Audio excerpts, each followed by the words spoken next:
म्हणते तुम्ही पिऊ नकोस हं? चांगलं नसतंय ते. हो ठेव. काय झालं आजी? आणि काय ग शिवा, तू कधीपासून प्यायला लागलीस? अगं बाई ते चांगलं नसतंय ग, नको ती सवय कशाला लावतीस तू, नको पिऊस. अहो अहो आजी साधं वेलकम ड्रिंक आहे ते. हा या. हा हो भाऊ, तुम्ही बी पिऊ नका. त्याच्यात दारू आहे, दारू अजिबात पिऊ नका, चांगलं नाही ते.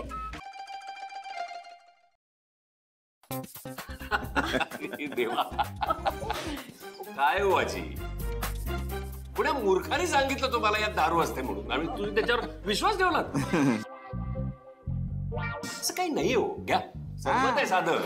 घ्या घ्या घ्या घ्या, टेस्ट करून बघा. बघा घ्या घ्या आजीला द्या. नक्की ना भाऊ, सांगताय आजी माझ्यावर विश्वास नाही का? मी प्यायले असते का? घ्या. घ्या रे मला. आजी आवडलं का? हा थांब थांब आजी वास घेत. आवडलंय. आवडलं. आवडलं का? लय भारी आहे एकदम. मग? झकास. घ्या आणखीन एक ग्लास. नाही नाही एवढं पुरं. सांगितलं ना मला यायचं नाही. ऐक ना उर्मिला, का असं करून कसं चालेल? आपण सगळे आलोय की नाही छान? हा, आणि हे बरं दिसेल का सांग बघू, की आपण इथे वर जेवतोय, कसं वाटेल? हे बघा मी इथे आले ना, हे खूप झालं. आई असं काय करतेस? आपण सगळ्यांसोबत आलोय ना ग. संपदा ग, मी पण हेच सांगते ना, आपण आता इथे आलोय ना, उद्यापासून सगळे असतीलच एकत्र. त्यामुळे मला आत्ता फोर्स करू नका. ह्या बघ शिवा, मी काही येणार नाही जेवायला. बघितलं शिवा, आजी आणि काकू दोघंही खाली जेवायला यायला नाही म्हणते. आजी असं का करतेस ग? अगं मला येडी समजतात, येड्यात काढतात मला. एकदा सांगतात गाडी पलटी होती, एकदा सांगतात त्या सरबतात दारू असते, आणि मग समधी जण हसतात आमच्यावर. नग तुमचं तुम्ही जा जेवायला. नाही, हे बघ कोण काय बोलतो याच्याकडे नका लक्ष देऊ तुम्ही. खरंच सांगते आजी.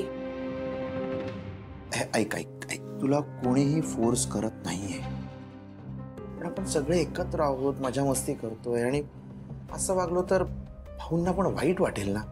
अहो एवढं काय त्यात? भाऊंना सांग मी थकले म्हणून. आणि आता मी इथे आले आहे ना, मला परत इथे कुठला वाद नको आहे. त्यामुळे आपण उद्या जाऊया जेवायला. अगं उद्या जाऊयात, आणि आता खाली सगळे थांबलेत. आई सगळ्यांचा मूड खराब होईल ग. संपदा, मग मी इथे आले नसतेस तर बरं झालं असतं. तू येऊ का? काका काकू तुम्ही इथे काय करताय? चला ना खाली जेवायला. काय नाही अरे. काय नाही काय नाही, डंबो तूच समजव बघ हिला. ही म्हणते की खाली जेवायला नाही येणार. बघ आता. का?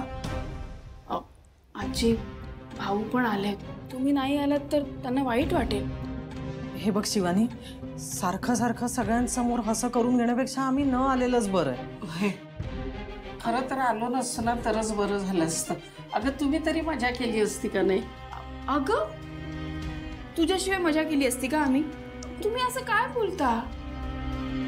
आजी हे बघ, तुझ्यात आणि काकूमध्ये ना गैरसमज झालाय, तो होईल ना. आणि तू त्या कीर्तीकडे नको लक्ष देऊ. मी आहे, आशू आहे, सीताई भाऊ सगळे तुझ्यासोबत आहे, दिव्यचंदन पण आहे. कशाला टेन्शन घेते? हे बघ, खाली गेल्यावर पुन्हा उर्मिला ताई किंवा अजून कोणासोबत काही वाद नकोत ग. अहो आई, कशाला वाद होईल? तुम्ही प्लीज शिवा बरोबर खाली या. आणि दिव्याचं जर बोलाल तर मी तिच्याशी ऑलरेडी बोललोय. ती काहीही प्रॉब्लेम क्रिएट करणार नाही.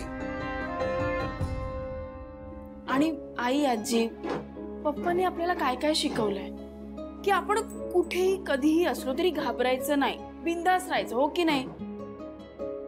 कधी ना कधी कुठेतरी आपण काही ना काहीतरी शिकतच असतो ना, मग कशाला घाबरायचं?